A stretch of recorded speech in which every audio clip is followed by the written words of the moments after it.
The most climate-proof city in America. You've done it, Duluth. This is your identity. In 2019, Professor Jesse Kamin produced a branding package for the small city on Lake Superior. His proposals included taglines like, Duluth, not as cold as you think. For anyone familiar with the town, the idea of Duluth as a place to escape to, rather than from, is a bit surreal. Bob Dylan spent his earliest years there. Here's what he remembers about his hometown. The violent storms that always seem to be coming straight at you, and merciless howling winds off the big black mysterious lake with treacherous 10-foot waves. But people across the country and the world are already leaving their homes because of climate change. In the coming years, their numbers will increase. The only question is where they will go. Today on the show, we're talking about what it means to call a place climate-proof, and whether those places are ready for all that label entails. Are these cities prepared to welcome new neighbours, some displaced by disasters, and others seeking to avoid them altogether? I'm Laura Marsh. And I'm Alex Pareene. This is The Politics of Everything. Brought to you by Columbia University Press, a distinguished academic publisher of books on climate change, sustainability, and the environment. In January, New York Times reporter Debra Kamin traveled to Duluth, Minnesota. She wanted to report on people who've moved there to escape the effects of climate change. Duluth's population has been just under 90,000 for decades, but in the last 5 years, nearly 2,500 people have moved to the former industrial town from all over the country. Almost all of these new arrivals say they have migrated there in part because of concerns about natural disasters and rising temperatures. One person Debra talked to said she moved her family to Duluth with a Pollyanna-ish idea that we were moving to safety. Debra, thanks for joining us today. Thanks so much. It's great to be here. So tell us about some of the new arrivals that you met in Duluth. What sort of places were they coming from, and why did they end up there? The new arrivals are super diverse. They're coming from places like California, New Mexico, Colorado, anywhere that has really been facing more extreme versions of climate change over the past few years. We're talking wildfires or extreme heat. Mm-hmm. People from there are coming to Duluth to start their lives over in a place that they feel is going to be a little bit, quote unquote, safer as the world gets hotter and weather gets more wacky. If they're looking at the map of the US, what makes their finger land on Duluth? So I don't think anyone's finger naturally lands on Duluth. I think people have to put your finger on the map. I mean, I couldn't have found Duluth on a map when I started writing this story. But Duluth has had a lot of attention because there is a man named Jesse Kamin. He is a professor at Tulane. He used to be at Harvard. And 4 years ago, he created a list of these quote-unquote climate-proof cities based on a bunch of calculations that we can talk about. And Duluth was at the top of his list. He even dubbed it climate-proof Duluth, which is very catchy. Mm-hmm. And because of that, it got on people's radar. I generally knew, growing up in Minnesota, quite a bit south of Duluth, I knew it as the sort of place people escaped from, the winters especially. Right. I mean, I think I could have told you one fact about Duluth, precisely. And what was it? Bob Dylan is from there. Exactly. Yep. But that's not related to climate. So what is it about Duluth's climate that makes it, or its natural features that make it so good? So Duluth sits on Lake Superior, which is actually not a lake, it's an inland sea, and it's freshwater. So first and foremost, as we worry about drought and rising heat, Duluth has a really safe, secure source of fresh water that's not going anywhere anytime soon. But then when we think about coastal cities and sea level rise, the way that Duluth is located, it's up high, it's kind of buffeted from sea level change. So you don't have to worry about the water levels rising and eroding any parts of the town that sit on the water, the way that other cities that are coastal really do have to worry about now. And then it's a really cold place. And really cold places, as the world gets hotter, are going to be more comfortable moving forward. So those three things make it more quote-unquote climate-proof. It also doesn't have a ton of people because, like you said, Alex, it's been a place to escape from. So it has land that people can come to and settle in without the major risk of overcrowding. This is a conversation that I think sometimes tongue-in-cheek, but maybe a little bit more serious than we actually think. I feel like I've had with friends, over the last few years, like where are we going to escape to, basically? Yeah. But yeah, what are some of the other places on that list? So Buffalo is a really popular one, which is also the type of city that like doesn't really come to mind when you think of fun, exotic places you may want to spend the rest of your life in. And Buffalo, unlike Duluth, has really leaned into this label and they've marketed themselves as a climate-proof destination and really actually tried to attract new residents based on it. Duluth has kind of done the opposite. They're kind of uncomfortable with this new title that they have. And when I was there reporting, the impression that I really got is they're still trying to figure out how to manage this spotlight that's been thrust upon them. And in general, the Midwest as a whole, and I say this, Alex, you clearly get it as someone from Minnesota and me as someone who grew up in Ohio, the Midwest is cool, like no pun intended, as we look at climate change because it's a place that the effects are going to be less extreme. You cover a lot of real estate on your beat. What are the challenges for a city like Duluth if it were to face an influx in terms of housing? There's major challenges, and they tend to do with space as well as with the market itself. Obviously, real estate prices operate on the concept of supply and demand. So when you have an influx of people coming in, the demand is going to go up, but the supply, unless we start building, is going to remain constant.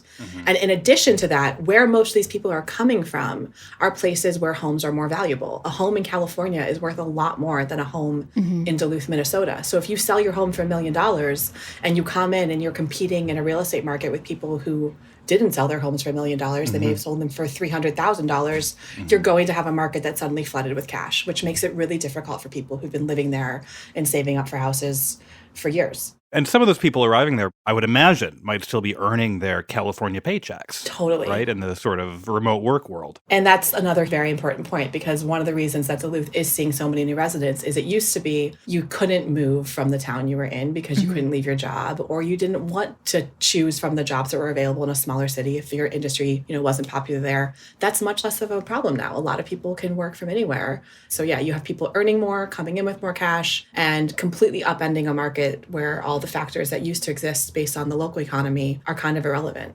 I would love to know more. I think you talked to the mayor, who was one of the people who seemed a little bit ambivalent about this labeling of Duluth as climate proof. What are some of the reasons behind that ambivalence? She said something that I really loved during our interview. She said that we need to put on our own oxygen mask first before we put on everyone else's oxygen mask. And what she meant by that is it's not that Duluth isn't happy to welcome these new residents. I think on the most part, they genuinely are. The people in Duluth are super friendly. It's a super warm, welcoming city, but they have problems just like any other city. And they have some specific problems that are based on their own history. They really were losing population for decades, and they have infrastructure that needs to be repaired. So she wants to focus on taking care of the people who already live in Duluth and building up their housing stock, building up their economy, dealing with some initiatives she has related actually to green energy and climate readiness before they start upending their own priorities to welcome the new people coming in. You mentioned Buffalo as a city really embracing the label. And Duluth, it's obviously not the sort of industrial powerhouse it was in decades past, but it doesn't have that same sort of rust belt decline atmosphere that a place like Buffalo, who I would imagine almost desperate for new residents.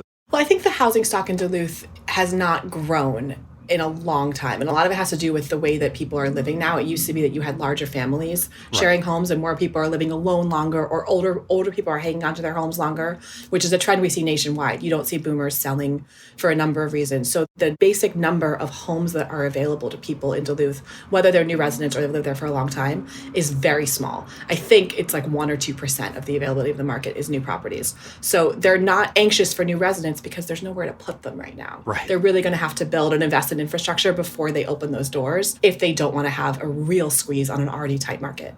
We're doing this episode because it's sort of a fun idea. It's both fun and I think deadly serious and sort of terrifying. But it's like fun to imagine people going to Duluth as the sort of post-climate change paradise. But in real numbers here, this is pretty small compared to some of the faster growing parts of the country, right? Alex, it's so small that I couldn't figure out what the numbers were for the longest time when I was reporting this story. And I'll walk you through it. So I was hearing from all these people, like Duluth is the place. It's this crazy dystopian idea that climate change has gotten so severe that people are just picking up their families and moving to like what can amount to them as the middle of nowhere. Yeah. So I went there. The realtors that I spoke to said that 25 to 30% of the people they're selling homes to now are coming from out of state. I talked to dozens of people who've moved there. And then I was looking at the census numbers, and they were tiny. The population of Duluth over the past 10 years has shifted by just like a couple hundred. And I was like, where are all these people? And I couldn't figure it out. And then I had to break it down even further. And I actually, only when I looked at the number of new residents from out of state, did I understand that there's been die-off or people just leaving town that have lowered the numbers. And so it's still not a huge number, but, 2,500 is more than a couple hundred, but it's so minute that it doesn't even register on the census numbers until you really dig at them a little further to figure out where it's coming from, if that makes sense. And knowing the demographics, I would imagine whatever new population is more than offset by the older Midwesterners like retiring to Phoenix, as they've been doing for decades and decades. And we had a pandemic. That's right. Which also skews the numbers. There's a lot more death over the past years than there used to be. Yeah, absolutely. Just to make it even more of a depressing conversation. No, I know. We're gonna a lot of wild tone shifts in this one, I think, from morbid to back again. It's a roller coaster. Yeah, it does feel like this is fairly small scale at the moment. Later in the show, we're going to be talking about a future in which very large numbers of people might need to move. And it will presumably affect people who don't have a lot of assets or don't have a lot of choice in terms of where they live and their jobs. The kind of people that you saw moving to Duluth are not quite in that category, right?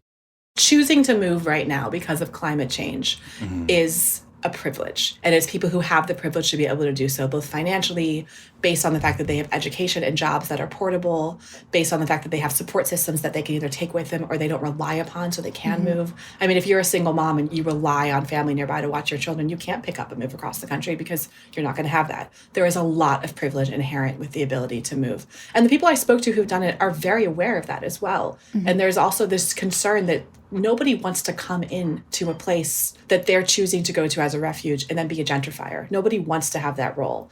But it's kind of unavoidable if you're coming in from an economy where your finances go a lot further. So there's a lot of complicated ethical and moral pieces to this. You do cover real estate more broadly, and I'm wondering how much realtors, both in Duluth, but also just more generally, are factoring climate into sales now, and also how much banks and lenders are taking this seriously and maybe beginning to drive some of these movements. It's starting. It's not at the point that I personally think it should be based on the irrefutable evidence that we have that climate change is happening and it's getting more extreme. But you are absolutely seeing, for example, in California, you can now find that it's just impossible to get wildfire insurance in places where you used to be able to get it. And then you have stories like Kim Kardashian and other celebrities hiring their own firefighters during wildfires because they simply have the resources to take care of the problem themselves when you have homeowners who either will lose their homes or they'll have to pick up and move to get out of an area of danger. You also now have insights like Zillow and Realtor.com. There's flood risk ratings and other climate change ratings that appear on home listings. And that's a new thing that didn't exist until a few years ago.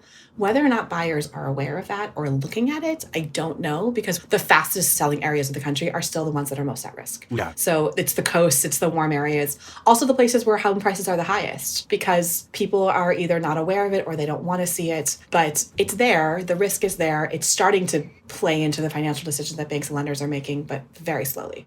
No, that's really interesting. I think it certainly seems like continued growth in the Sun Belt. I don't know. It seems unsustainable to me, but it has been continuing for a very long time. You know, it's kind of like fast fashion, right? Like we all know that we shouldn't buy clothes that are made in sweatshops and will end up in landfills. We all know that it's better to buy things that are, made more sustainably and might cost more. But if you're on Amazon and you see that shirt that's $6.99 and you just want to wear it once, you're probably going to buy it even though you know it's not the right thing. And it's kind of like that with a home too, because if you're buying a home and you don't intend to stay there for the next 50, 60 years, you understand, from a philosophical perspective, this may not be the right thing, but also it's your life and you want to enjoy it and you want to live somewhere beautiful. And it's a lot easier to kind of not take those things to heart if you don't feel affected by them immediately. Yeah. What time of year was it when you visited Duluth? It was winter. It was January. How was it? So apparently I was there on a warm week. Okay. So I was very cold and I was terrified driving. It was super snowy and icy and I had not driven in the snow since I was a high schooler in Ohio. Yeah. But I guess I actually had it easy considering because a few weeks later, it snowed so badly that most of my sources were stuck in their homes. Oh, wow. Yeah. Now, I was going to ask of the people you talked to, how had they enjoyed their first winters? A lot of people really love it. Like if you're an outdoorsy person and you're really into snowshoeing and mountain biking and ice fishing, Duluth can be a great place if you like that kind of thing. I personally do not like that kind of thing, and Duluth would not be the right place for me. But I mean, there's my lead source, one of the guys that I spoke to, is from California, and he now surfs on Lake Superior because that's wild. Which I also did not know this was a thing, but there's waves on Lake Superior. They're caused by the wind, which is different than waves in the ocean. And there's a surf community that goes out there in these heavy-duty wetsuits, and they get icicles on their wetsuits and in their hair, and it's crazy, and they love it. So if you are into that and you're into the thrill, Duluth can totally be a paradise for you. You just have to be the right kind of person. On that note, I was going to say, Laura, how does that sound to you? Yeah, that sounds like a very tough sell to me, but I can imagine my husband going all in on the ice surfing. So maybe it could be a climate refuge for us. Debra, thank you so much for talking to us. Oh, my pleasure. It's been so fun. You can read Debra Kamin's article, Out-of-Towners Head to Climate-Proof Duluth, at the New York Times. We've been talking to people who, for the most part, have voluntarily relocated to avoid climate disasters. But what about people who have less of a choice? After the break, author Jake Bittle joins us to discuss the future of climate change and the displacement it will bring. Brought to you by Columbia University Press, publisher of Octopus in the Parking Garage by Bob Verchik. One morning in Miami Beach, an unexpected guest showed up in a luxury condominium complex's parking garage. An octopus. The image quickly went viral, but the octopus and the combination of infrastructure quirks and climate changes that left it stranded is more than a funny meme. It's a potent symbol of the disruptions that a changing climate has already brought to our doorsteps and the ways we will have to adjust. Engaging and accessible for non-expert concerned citizens, The Octopus in the Parking Garage empowers readers to face the climate crisis and shows what we can do to adapt and thrive.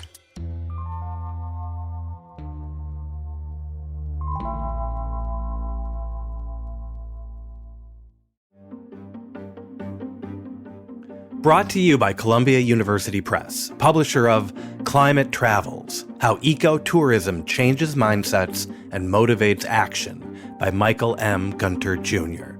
Many accounts of climate change depict disasters striking faraway places, melting ice caps, fearsome hurricanes, all-consuming fires. How can seeing the consequences of human impacts up close help us grasp how global warming affects us and our neighbors? This book is a travelogue that spotlights what a changing climate looks like on the local level, for wherever local happens to be.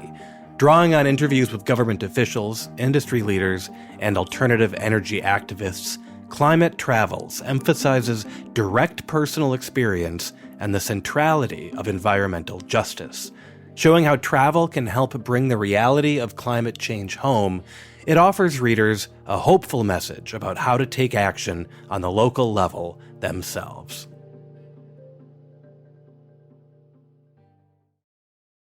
The future of climate migration will likely be bigger than the couple of thousand people who've moved to Duluth. A recent Census Bureau survey found that in 2022, more than 3 million Americans were displaced from their homes because of natural disasters.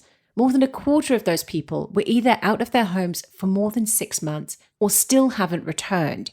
Jake Bittle's recent book, The Great Displacement, looks at parts of the country where climate disasters have already begun to reshape daily life. He foresees a large-scale displacement of people from the worst affected areas to more hospitable parts of the country. Many of the people who move in the future won't be doing so out of an abundance of caution, but because disaster has already hit. These movements, Jake writes, will be unpredictable, chaotic, and life-changing. Jake, welcome to the show. Thanks for having me. So your book is called The Great Displacement. When you talk about people leaving their homes and finding new places to live, what kind of scale are you envisioning? Yeah, so investors are already displacing hundreds of thousands or millions of people for any length of time each year. And most of those people do end up making it back home. But if even a few tens of thousands per year don't end up making it back to the same places that they lived before, then you're talking about in the single to double-digit millions by the mid-century. Most of those movements are over relatively short geographic distances. Even when they're permanent, they're still moving 10 to 15 miles within the same city or within the same metropolitan area. But I think that by the middle of the century, you're going to see probably more of those movements start to be longer distance. It starts to add up, and it doesn't look like one coherent sort of movement or march northward, but it's quite a lot of people. And there's this sort of just element of instability that I think becomes kind of chronic for people who live in areas that are perennially prone to disaster. I mean, your book covers a pretty wide swath geographically of the US. Coastal areas, desert areas, areas by rivers that are drying up. Talk us through some of the places that people are increasingly having to leave. Yeah, the two places that have seen the biggest outmigration so far would be parts of the Gulf Coast, where after repetitive shock from hurricanes, the places just sort of empty out because they don't have the infrastructure to rebuild. And California has seen a lot of outmigration because of the chronic stress of wildfires. Not only people losing their homes, but also people just sort of getting fed up with constant exposure to smoke and particulate matter from the smoke. You called your book The Great Displacement. Often when we hear about people moving for climate change related reasons, climate migration is sort of the term used. And I guess to me that sort of describes maybe some of the people we were talking about earlier who sort of voluntarily chose to go somewhere else because it seemed like a better place in the future. Why did you decide to use the term displacement instead? Because I think the predominant form of movement is just domestic, involuntary movement from one home to another, to another, to another, potentially back to the original place, because people just don't really have a choice. And those reasons are often physical, because the house isn't there, or they're economic and financial, right? So in housing studies and in discourse around housing, displacement is like a universal term for when somebody gets evicted or when they get priced out of a neighborhood. We call them displaced. And I kind of thought that that was like a more apposite term for what's happening in a lot of the places that are most vulnerable to climate change. It doesn't really look like a voluntary point A to point B migration in most cases. You mentioned that most of the moves people are making are fairly small moves. So if you live in a coastal area that's been flooded, maybe you're just moving a couple of miles inland, higher ground. What kind of factors affect people's ability to actually find that next place they're going to move to? So I think for most people, there's a social and economic logic that makes people want to stay. If you have a job, for instance, or if you have a family, you probably just want to stay relatively close to your family. But there's a second thing, which is equity in your home, if you are a homeowner, and insurance. In a lot of cases, people just, if they want to leave the specific house and they get an insurance payout and they can go somewhere else, they have to find something that's comparable in price. So this precludes people from going, okay, well, I'm in rural Louisiana. I don't want to be here anymore. Why don't I move to Chicago where there's not much risk of sea level rise, because they can't afford it. And the opposite thing happened in California, where people got really fed up with the fires. They sold their homes, which are worth $1.5 million or $2 million, and they moved to Boise, much less fire exposure, where home values are much lower. And so they could basically have their pick of the litter in terms of the housing market there.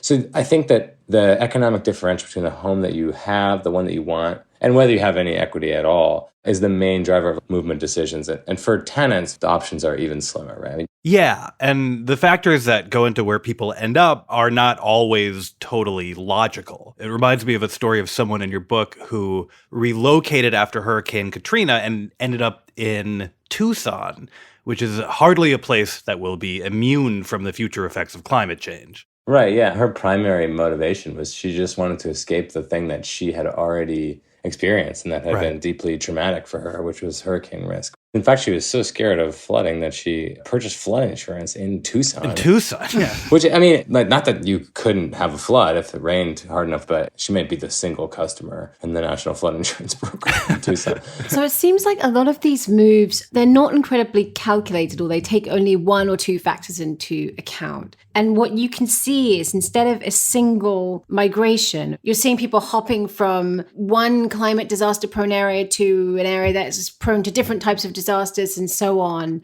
So I'm wondering if the movement here is more like lots and lots of hopping around, a process of being displaced more or less continually, rather than just a move from A to B.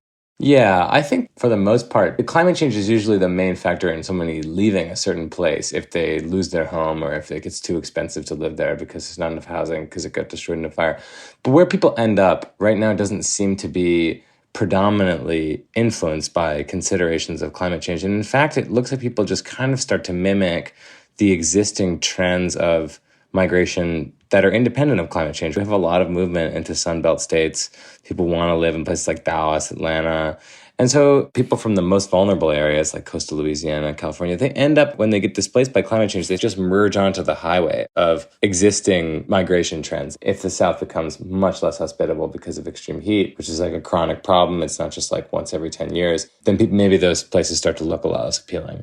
Well, it seems like a big element of where people can move is like, where are big companies moving? Because if a big company is like, we want to have our headquarters in a city that's going to be fairly insulated from big climate disasters, then there's going to be a lot of jobs there and people can actually move there. But if they're still going to the Sun Belt, then that's kind of where you have to move if you're trying to make a living and these are the industries you need to work in. Right, exactly. Like a bunch of big data centers all opened in Arizona, and that's under the presumption that there's enough water for those. Yeah, I mean, I don't know, that seems so wild to me that it takes a ton of water and a ton of cooling. Yeah, there's an argument that like agriculture, livestock, these industries will shift first because they're extremely exposed to those factors. But there's also a white collar thing where it's like startups who don't have legacy real estate holdings. They must, well, we're going to go to Cincinnati. We're getting a nice tax break. It's a little speculative, but there's no reason to think that wouldn't happen down the road. I think that gets to an important point you make in the end of your book, which is whatever future we're talking about here is probably not going to be equally distributed, that where people end up, there won't always be a lot of choice involved. And it could be a future where the people who can get out to these places get out, but not everyone's going to have that option. Right. Yeah. I mean, in general, even independent of climate change, right? Like younger, wealthier people they're more mobile. And again, it's a long way off. But if it ever became the case that a climate resilient city was attractive, I think you would see that city develop along the lines of like Austin or something, where it's extremely dominated by white collar industry with attendant affordability problems for everybody. But then you have the other places where the elderly, low-income people, they don't really have the ability to just move, and they might not want to either. Those places sort of enter a cycle of underinvestment, and they get left behind the same way that a lot of Rust Belt cities did. One of the things that I think is often overlooked in broad conversations about climate change is that it's not just going to be a single set of changes. Though a major part of climate change is unpredictability and increased frequency of severe events that are happening all over the place. Given that unpredictability, what do you think of the concept of a climate-proof city? On paper, there's certain places that, no matter how crazy things get, are probably going to be relatively safe. But on the other hand, any city can be made much more resilient in ways that really matter with enough spending. So even coastal cities, if you're willing to put in the money, as like here in New York City, for instance, like there's no doubt that we will, because there's just an unlimited appetite to spend on storm surge protection, et cetera. And you can basically always make those projects pencil when you have the financial district, behind the levee. So that's right. I think it's one thing to look at places that look like good candidates, but with clout and money and an attentive federal government, it's not that we have to write off the places that don't look so good. Right. So it's not like Duluth is going to replace New York. No, I don't think any city is going to replace New York. Or DC. Like, if there's a false sense of security in thinking, well, if I were able to move to Duluth or Buffalo, then, climate change won't be an issue for me. Right. When in fact, just this year, we saw people snowed in Buffalo, unable to leave their homes. No one seemed to really care or come to help them. I mean, maybe it's not about climate change, but it's a severe weather event. And it highlights the difficulty of relocating to places like that. Yeah, I mean, in 2021, there was a massive heat wave in the Pacific Northwest, one of the worst this century. And it was in Portland, Oregon. Hundreds of people died. In Canada, too. I think that there's risk and there's risk, right? And there's no place, and there never has been, where you could say, I'm insulated from severe weather events, especially not convective storms and flooding, and especially not heat waves. And so I think that perhaps people maybe are getting the wrong idea about what the future of these places is. Like, there's some odd things about branding as a climate-proof city, right? Mm-hmm. I mean, what do you mean? How do you define proof? Like, when are you proofed? Like, I think Portland, up until the moment of the heat wave, probably would have said, like, we're pretty resilient to climate change. So I don't think that the climate-proof cities, there's a possibility that 50 years down the road, they say, oh my shit, I really wish I wasn't a climate-proof city, because this comes with all kinds of problems. I mean, there's maybe an upside, right, if you're Duluth, but not necessarily like an unclouded one. I want to get to some of your, I guess, prescriptions. We're talking about resiliency, and we can talk about resiliency in terms of building levees or elevating highways. But I want to talk about what you think the country needs to be doing and what we need to be doing to prepare, not just in terms of infrastructure, but what you think the country owes to the people who are going to be displaced in the future. If you think about this for a while, you start to realize that it's not easy to make a distinction between people who move because of climate change and people who move because of affordability problems or because of the eventualities of life. And I think that if you want to say, well, what should we do for people who are displaced by climate change, then you really have to ask yourself, well, what should we do for people who are displaced,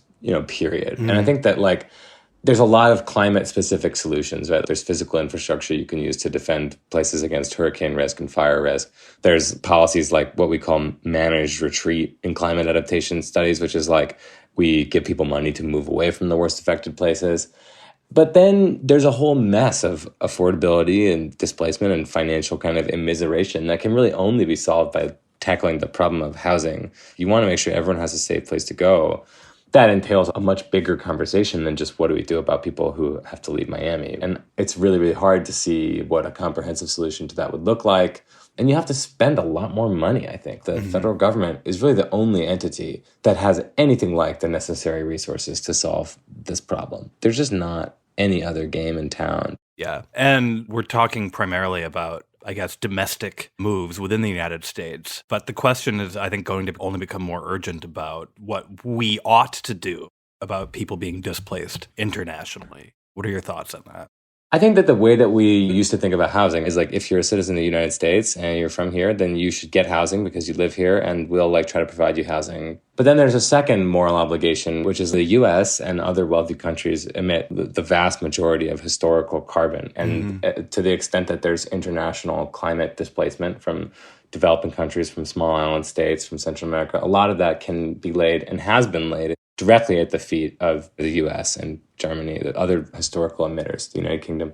As that burden of migration sort of starts to get shifted across international borders, there's a pretty strong moral obligation that I think more and more people will recognize in very clear terms, that those countries which are not coincidentally very temperate with access to resources. Right, and well-resourced, provide housing for the people in shelter and sort of just a better life for people who don't really have a choice but to come there. You end up kind of in this place of the wealthiest and best resourced countries really need to make sure that the people from other countries and from their own countries who lose their homes end up with safe and affordable shelter.